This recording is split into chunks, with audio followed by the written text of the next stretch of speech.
আসসালামু আলাইকুম, শুভ সকাল। সবাই কেমন আছেন? আমি আলহামদুলিল্লাহ ভালো আছি।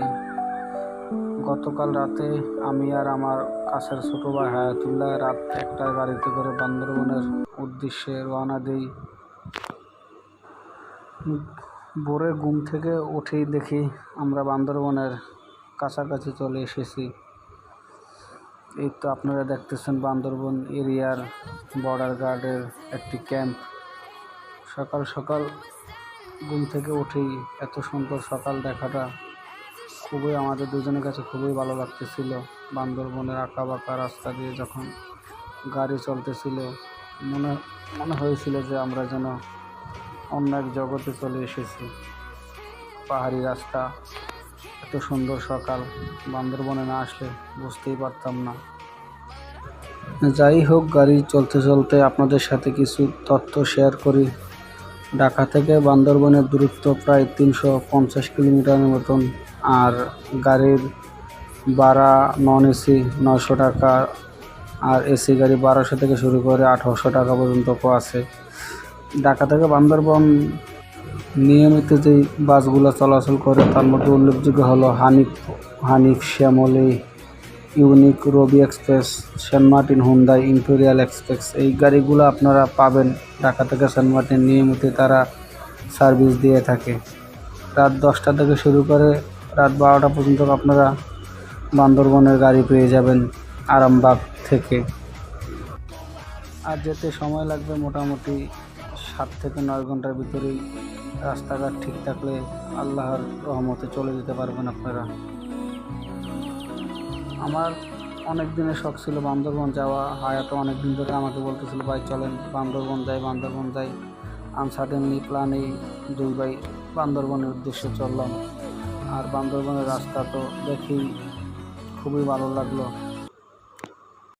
আমরা সকাল সকাল বান্দরবনে চলে আসলাম। এই যে আপনারা দেখতেছেন, এটি হচ্ছে বান্দরবন বাস টার্মিনাল টানেল। এখানে যাত্রী নামিয়ে দিয়ে বাসগুলা ভিতরে নিয়ে রাখা হয়। যাই হোক, আমরা গাড়ি থেকে নামলাম। এখন একটি হোটেলে উঠে ফ্রেশ হব, তারপর সকালে নাস্তা শেষ করে চলে যাব ঘোরার উদ্দেশ্যে। আমরা একটা সিএনজি করে নিয়ে চলে যাই নীলাচল। এটা হলো নীলাচলের ভিউ পয়েন্ট।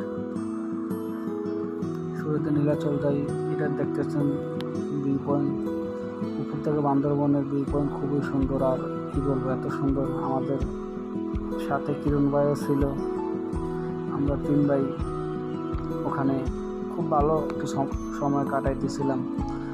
বান্দরবন আমরা যখন গিয়েছি তখন ছিল গ্রীষ্মকাল, তাও এত সুন্দর লাগতেছিল।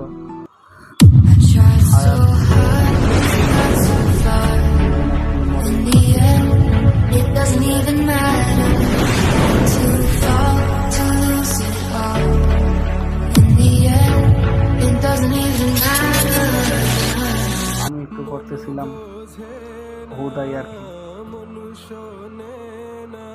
কার বলিয়ে মনের কথা, মন বোঝে না, মন সহে না, কার বলিয়ে ব্যাকুলতা। ও মন রে,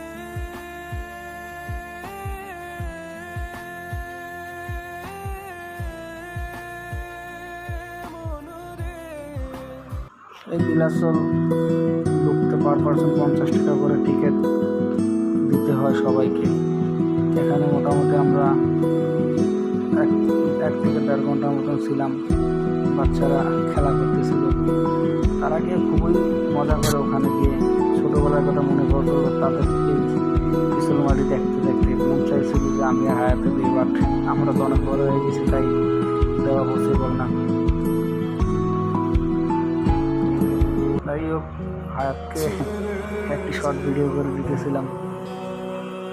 সে শাহরুখ খানের মতন এখন দুইটা হাত সরিয়ে দিব, ডানা মেলে আকাশের দিকে। কি করি বলো তুমি না, আমি পারিনি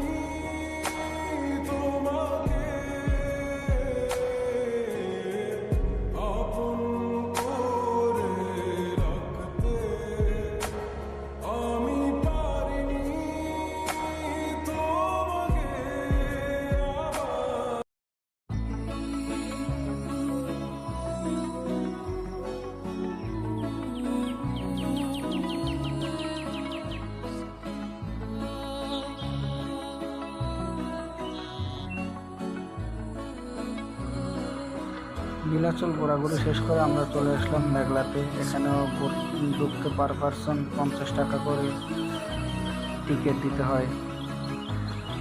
কিরণ ভাই টাকাটা আমাদের টিকিট লাগে নাই। মাশাআল্লাহ পেঁপেগুলো অনেক মিষ্টি ছিল। আমাদের এলাকাতে নতুন অনেক মিষ্টি, আর আল্লাহ তাআলা আমাদের জন্য কত ধরনের ফল রেখেছে। অনেক মজাই ছিল পেঁপেগুলো। তারপরে হায়াত বললো যে ভাই খুবই ক্লান্ত, এত উপরে উঠাইছেন, একটা ডাব খাওয়ান। তারপরে একটা ডাবও খাইলো হায়াত। যাই হোক, আমরা এখান থেকে ঘোরাঘুরি শেষ করে তারপর হোটেলের দিকে রওনা দিই। পথে আমাদের এই বৌদ্ধবিহারটি পড়ে, এটাও একটা পাহাড়ের উপরে। এখানেও আমরা শেষবারের মতন উঠে বৌদ্ধবিহারটা দেখি, ঘুরে সূর্যাস্তটাও দেখি। পাহাড়ের উপর থেকে সূর্যাস্ত দেখতে কেমন লাগে। মাশাআল্লাহ, ওই দিন আকাশ ক্লিয়ার থাকার কারণে সূর্যাস্তটা খুবই সুন্দর ছিল। আমাদের খুবই ভালো লাগতেছিল। আবার কিছু কারণে মন খারাপও লাগতেছিল, কারণ আমাদেরকে আজকে বান্দরবান ছেড়ে আবার চলে আসতে হবে ঢাকা শহরে। তাই মন খারাপও ছিল, বাট কী করা। তো সবাই ভালো থাকুন, দোয়া করবেন। আসসালামু আলাইকুম।